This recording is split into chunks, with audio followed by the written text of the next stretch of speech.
Hoje eu vou te falar 3 coisas que você precisa saber antes de ler o livro da prova de português da UERJ. Caso contrário, você vai perder informações importantes e talvez até algumas questões que podem aparecer aí na sua prova. E eu te garanto que a última vai te ajudar tanto que você vai se inscrever aqui nesse canal e deixar um comentário pra mim. Primeira coisa que você precisa saber é o que é um soneto. Afinal, o nome do livro da prova de português e literaturas é Sonetos ou Os Sonetos, dependendo da edição que você achar, do Luiz Vaz de Camões. Gente, o soneto é um tipo de poema bem especial. Aliás, você sabe o que é um poema? Provavelmente sim, né? Poema é o texto que é escrito em versos e estrofes, ou seja, ele não é escrito em parágrafos como um texto corrido, sabe? Então a palavra poema, ela tá relacionada a isso, a estrutura desse texto, não necessariamente ao conteúdo. Afinal, um poema, ou seja, um texto escrito em versos, pode falar de vários assuntos, ter vários conteúdos diferentes. E o soneto, ele é um tipo bem especial de poema. Aliás,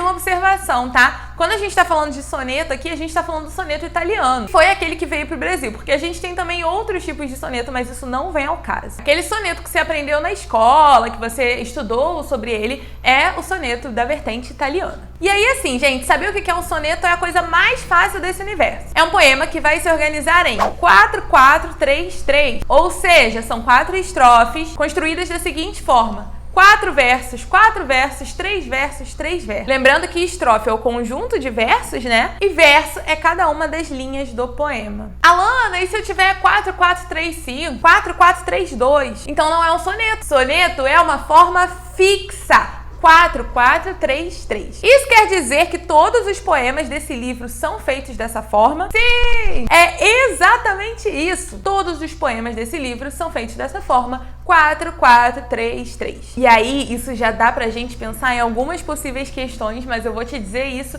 daqui a pouquinho. Segundo ponto que você precisa saber antes mesmo de ler o livro: quem foi Camões? Afinal, Camões não é uma figura aleatória nesse rolê não, gente. Camões é um escritor que vai ser muito impactante pra gente aqui no Brasil. Pra gente entender isso, a gente precisa voltar um pouquinho na história lá da Europa. E aí, olha só. Os versos, eles têm um tamanho, certo? É o que a gente vai chamar de métrica. E aí, assim como você tem a fita métrica e você mede o seu tamanho pelos centímetros, existe uma forma de medir os versos, que é a contagem de sílabas poéticas. Não é igual a contagem de separação silábica normal que a gente está acostumado, não. Mas a gente não precisa pensar nisso agora, tá? O que eu quero que você tenha em mente é que existe uma forma de contar para que todos os versos fiquem mais ou menos ali com o mesmo tamanho, e é isso que a gente chama de métrica. E aí, olha só, lá em Portugal, esses versos, eles costumavam ter uma medida fixa, que eram as redondilhas. Então imagine só, para você escrever um poema, colocar todos os versos dentro ali do mesmo tamanho. Claro que isso não era uma obrigação, né, gente? Mas era assim que se fazia. Então, os autores contavam ali a quantidade de sílabas poéticas para deixar todos esses versos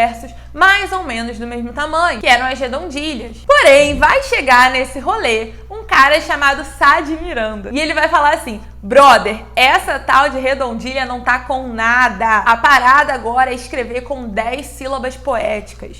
Sá de Miranda vai trazer essa informação. Você imagina alguém chegando e falando assim: brother, eu vi uma parada lá fora que vocês não vão acreditar. As pessoas estavam escrevendo com 10 sílabas poéticas. Muito louco, mano. Com essa notícia aí do Sá de Miranda, vai surgir a medida nova, que são os versos decassílabos. E aí, gente, ao mesmo tempo em que a gente está vivendo esse processo do surgimento da medida nova, a sociedade está passando por um período chamado humanismo. O humanismo é a transição da Idade Média para a Idade Moderna. Então vamos lembrar, ó, Idade Média, Igreja Católica dominando geral. Vamos lembrar que aqui a gente não tá falando da Igreja Católica da sua avó que vai rezar o terço, não. A gente tá falando da Igreja Católica como uma instituição política e que vai ser muito antiética para nossa sociedade em vários momentos. Então a Igreja Católica, como essa instituição política, tá ali dominando na Idade Média. Só que a gente vai viver um período em que isso tudo começa a mudar, que é esse período do humanismo, essa transição para a Idade Moderna. Então, se antes a imagem de Deus dentro dessa instituição política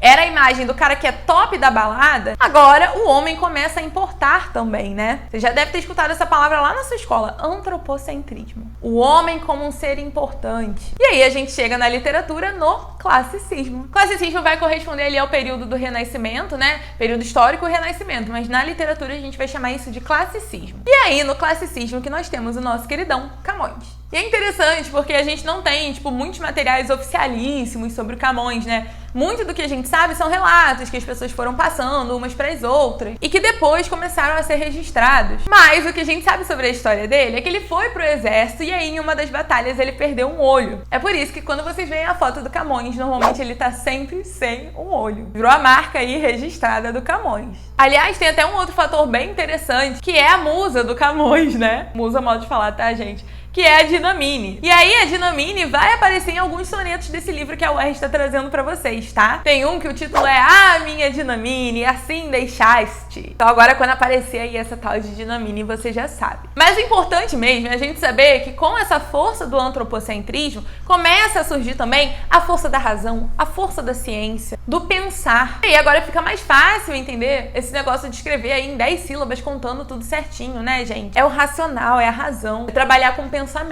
É por isso que a gente vai ter os versos decassílabos e várias construções em soneto. Não quero que esse vídeo fique longo, então por fim, mas não menos importante, e é agora que eu vou dar um pulo do gato pra você. A UERJ já cobrou um livro de sonetos no vestibular, meu amor. Foi o vestibular de 2019, exame de qualificação 2019.1. Como assim, Alana? Calma, calma. Antes do vestibular único, que é o que vocês vão fazer agora, né? A UERJ já tinha dois tipos de prova. Ela tinha uma prova de marcar, que acontecia 2 vezes. E você podia fazer as 2 vezes ou podia fazer só uma. Ficava a nota que fosse mais alta. Então vamos supor que da primeira vez eu tirei nota D, que é uma das piores notas. E aí eu quero fazer de novo pra ver se eu consigo tirar nota A, que é a maior nota. Eu podia fazer isso. A prova da UERJ, ela ocorria 2 vezes. Que é bem legal, né? Porque às vezes você não tá num bom dia e aí você tinha uma outra oportunidade. E aí, se você fosse bem nessas provas de marcar, que é o que a gente vai chamar de exame de qualificação, você podia fazer a prova discursiva, que era uma prova de escrever das matérias que são relacionadas ao seu curso. Hoje não é mais assim, né? Mas em 2019, essa primeira prova de marcar, ela cobrou um livro que era o livro de sonetos do Vinícius de Moraes. Então, já pega essa prova pra ver o estilo de questão que eles cobraram ali, como que eles costumam cobrar. Eu lembro que nesse ano caíram questões de figuras de linguagem, mais de uma, acho que caíram umas 3 de figuras de linguagem, caiu funções da linguagem e muita interpretação de texto. Bastante mesmo. Então, já dá uma olhadinha nessa prova de 2019.1 para você ter aí em mente coisas que eles podem cobrar, estilos de questões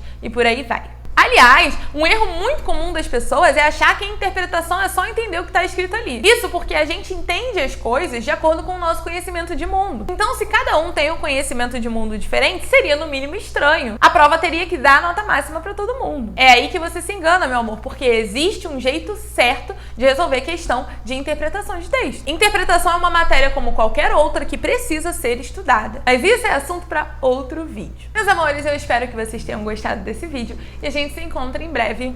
Beijo pra vocês, tchau! E eu te garanto que a última vai te ajudar.